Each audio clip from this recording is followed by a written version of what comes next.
今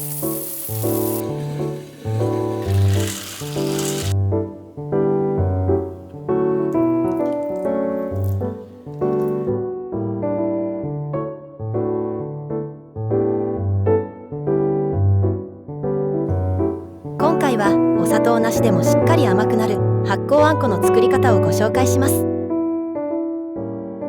発酵あんこを作ってみたけど甘くならなくてあまり美味しくできなかったという経験はありませんか？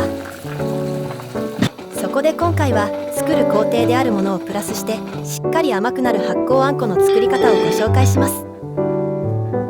失敗しないポイントなども詳しく解説していきますので、ぜひ最後までご覧ください。このチャンネルでは体に優しい季節の料理や暮らしに役立つ情報などを配信しています。ご興味ある方はぜひグッドボタンとチャンネル登録よろしくお願いいたします。まずは小豆を用意します。今回は小豆 200g で作っていきます。次は小豆を洗っていくんですが、小豆は皮から水分の吸収がしにくく、この白い芽の部分から水分を吸収しています。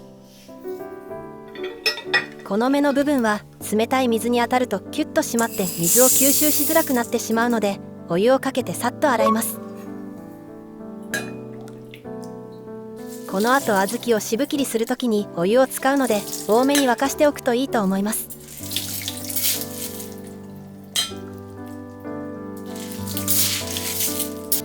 洗った小豆をお湯の中に入れたら強火にかけ再沸騰するのを待ちます。沸騰したらここに冷たい水を1カップ入れます。びっくり水をしてお湯の温度を一気に下げることで表面の加熱が一時的に抑えられ、皮の硬い小豆もムラなく炊くことができます。小豆は皮が硬く中身は柔らかいので、ただ煮るだけだと皮と中身で水の吸収度合いが変わってしまいます。小豆の中身に水を吸わせやすくなる頃には皮が柔らかくなってしまい、中身が十分に水を吸う前に皮が破けやすくなり中身が出てしまうんです。できるだけ小豆の中身を出さないようにびっくり水をすることで小豆の風味が残った美味しいあんこになります。再び煮立ってきたらこのまま10分茹でていきます。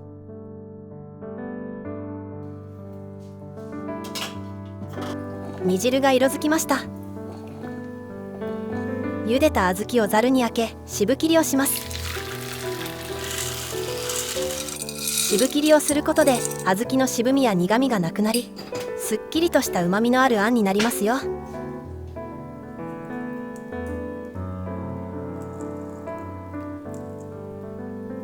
煮汁は小豆のポリフェノールやサポニンなどの有効成分が含まれています。若干渋みはありますが、小豆茶として飲むと結構美味しいですよ。小豆茶はおやつタイムなどにお菓子と一緒に合わせると血糖値を上がりにくくしてくれる効果があります。冷蔵庫で 3,4 日保存可能なので捨てずに活用してみてください。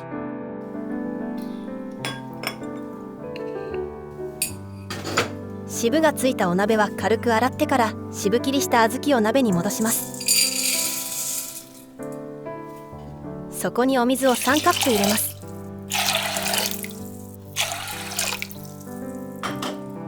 強火にかけていきます。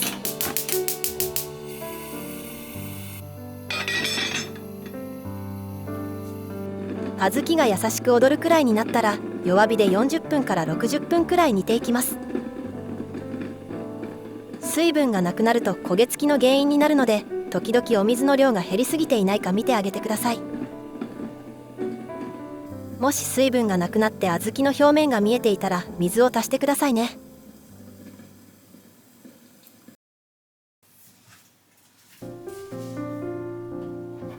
45分煮ました。小豆の硬さをチェックしてみましょう。力を加えなくても簡単に潰れるくらい柔らかくなっていたら OK です。茹で時間はあくまで目安ですので、小豆の硬さに応じて調整してください。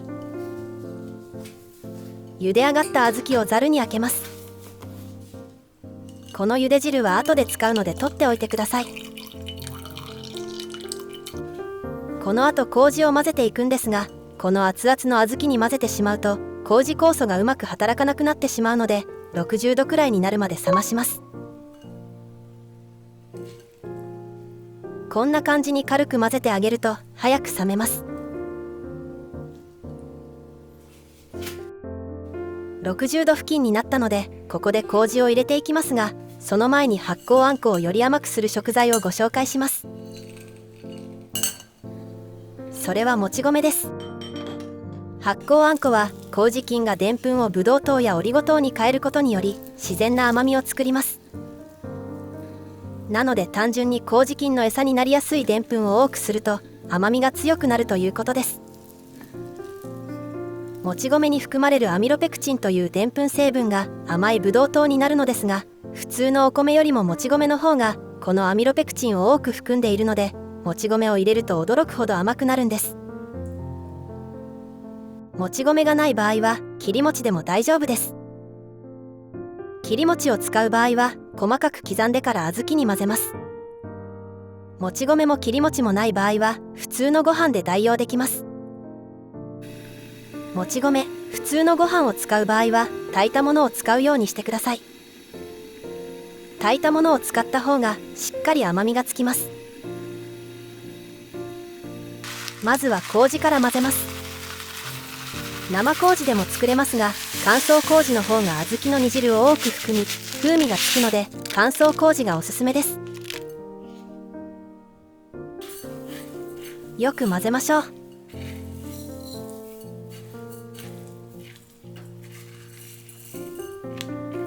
麹がまんべんなく混ざったら、次はもち米を入れていきます。分量はすべて小豆と同量なので覚えやすいです。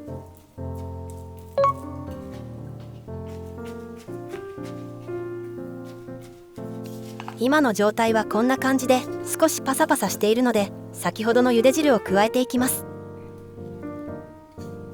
煮汁は上澄みよりも下の方に沈殿しているドロッとしたところを使うようにしましょう。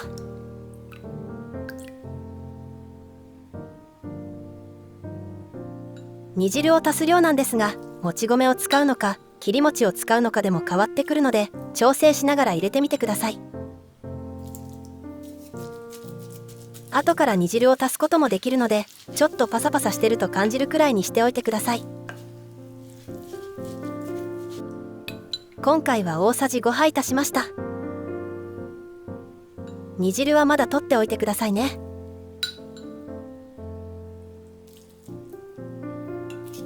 こんな感じで全体がしっとりしてきたら OK です。これから発酵させていくんですが、発酵あんこは炊飯器やヨーグルトメーカー、ホームベーカリー、オーブンなど発酵機能がついているものや温度が60度に設定できるものならお好きな調理器で作ることができます。発酵あんこは炊飯器を使って作るレシピが多く紹介されていますが、我が家には炊飯器がないので炊飯器以外のものを利用して作っていきます。炊飯器で作る場合の作り方もご説明はしますので、お好きな調理器具で作ってみてください。まずはヨーグルトメーカー。あんこを入れたらヨーグルトメーカーにセットしていきます。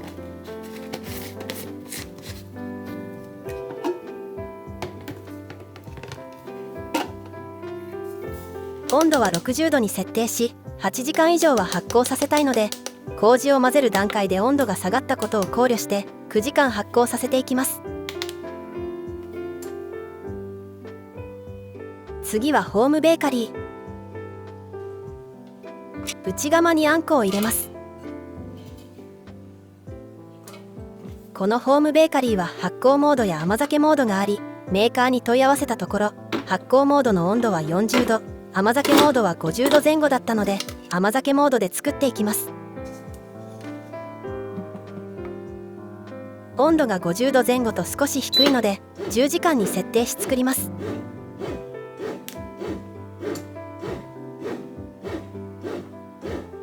次はオーブン。あんこをボウルに入れて乾燥しないように上に濡れ布巾をかぶせます。ホームベーカリーやヨーグルトメーカーはあんこが入っている容器にヒーターが当たるので、あんこまで温度が行き届きやすいですが、オーブンの場合は熱風で庫内を温めるので、あんこまで熱が伝わりづらいです。なので最初は100度に設定します。100度で温めるとちょうどあんこが60度くらいになります。それから様子を見て温度を下げていくというやり方でやっていきます。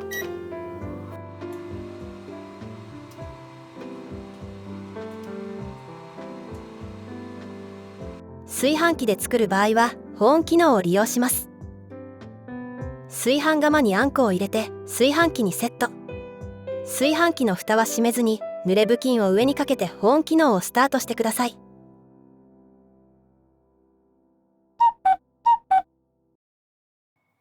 1時間経ちました。ここでもあんこを甘くする大事なポイントがあります。それはこまめに全体をよく混ぜることです。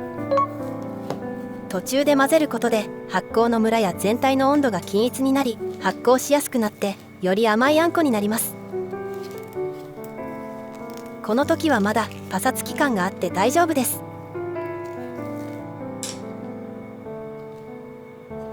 混ぜたら引き続き発酵させていきます。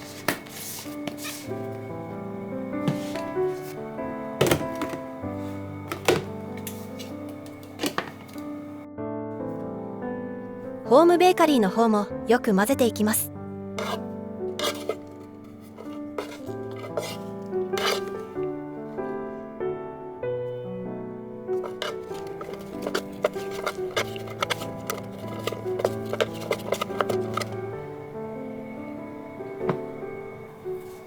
オーブンの方も全体をよく混ぜていきます。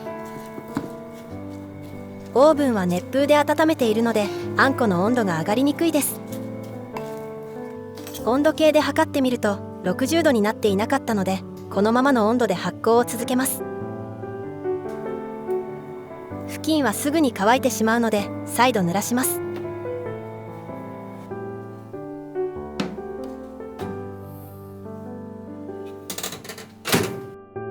炊飯器の方もよく混ぜて布巾が乾いてしまっていたら再度濡らしてかけてあげましょう。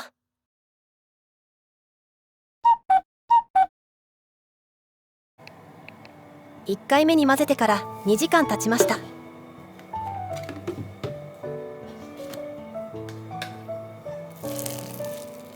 発酵が進んでしっとりしてきました。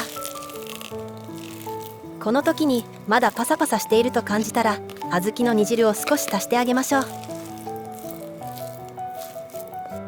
こんな感じにまとまっていれば大丈夫なので煮汁は足さなくて良さそうです。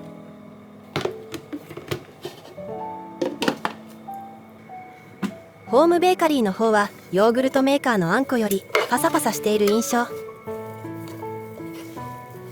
煮汁を大さじ2足してみます。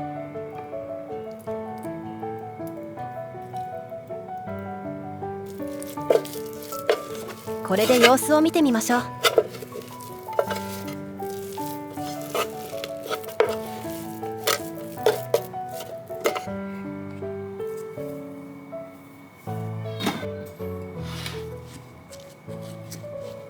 オーブンのあんこもパサパサしているので煮汁を足します。熱風で温めているからなのか3つの中で一番パサパサしています。煮汁を大さじ4加えました。この段階であんこの温度が少し高くなっていたのでオーブンの設定温度を70度に変更して再度発酵させていきます。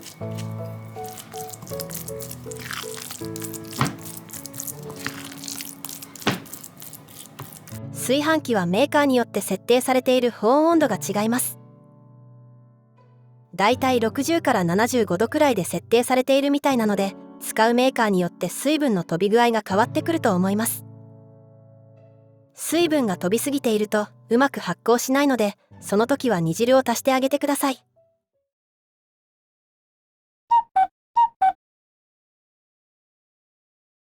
9時間経ちました。ヨーグルトメーカーで作った発酵あんこから見てみます。8時間前と比べると麹が溶けてしっとり感が増しました。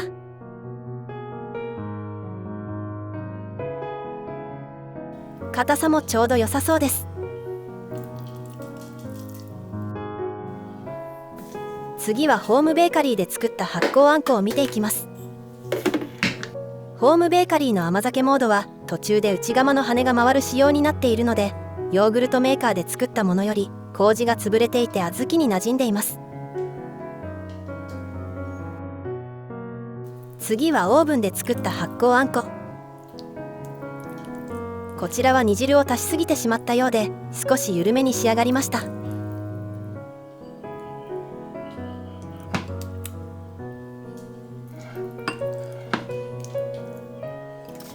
最後に塩を一つまみ入れて混ぜたら完成です。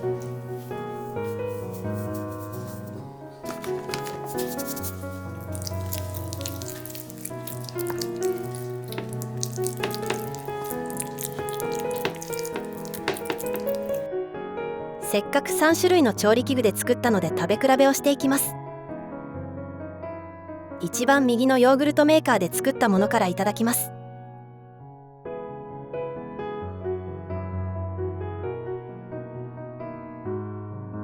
砂糖不使用とは思えない甘さです。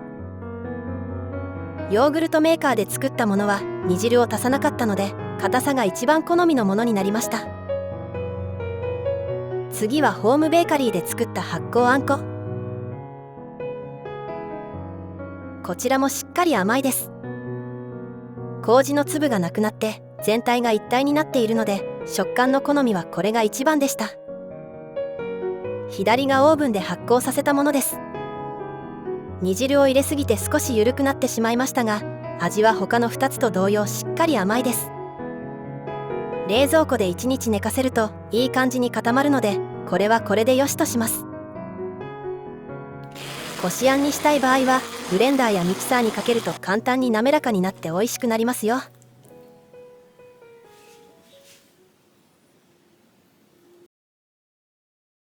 出来たてのあんこをパンにのせていただきます。発酵の過程を経ることで麹の酵素、乳酸菌、アミノ酸などの栄養素をしっかり摂ることができる発酵あんこ。腸内の善玉菌の餌になるオリゴ糖やブドウ糖ができるので腸の調子を整えてくれます。それに米麹が発酵させる途中でビタミン B 群を生み出していくので代謝促進にもいいんです。砂糖不使用で消化吸収も良く腸にも嬉しい罪悪感なく食べられるスイーツですよ。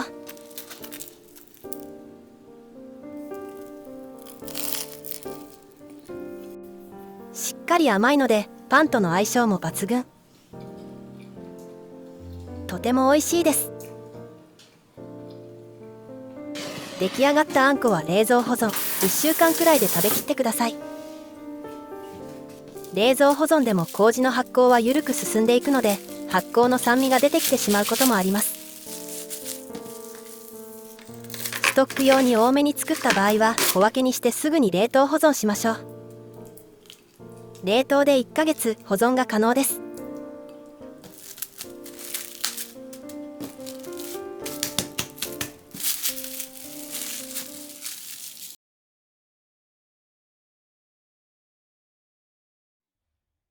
砂糖不使用、もち米を入れてしっかり甘くする発酵あんこ、いかがだったでしょうか。優しい甘さで心も体も満たされる発酵あんこ、とても美味しいのでぜひ作ってみてくださいね。最後までご視聴していただきありがとうございました。